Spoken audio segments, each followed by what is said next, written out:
So yun mga master, maraming salamat sa mga nanonood no ng mga video natin mga master yan. So medyo nabitin tayo ngayon mga master.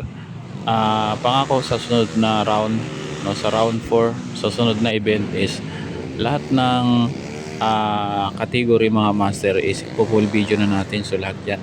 So abangan nyo na lang lahat ng round sa sunod na event is full video na natin mga master, yun para sa inyo no, para mapanood nyo yung mga laban nyo kung yan mga master. At nagpapasalamat ako sa lahat ng mga viewers ko no, sa lahat ng mga bagong followers at mga bagong viewers ko. Maraming salamat sa inyo, at siyempre lalo na sa mga sulit na mga supporters ko mula noon pa no. So maraming salamat sa inyo sa pagsubaybay kay Atlas Motobike no.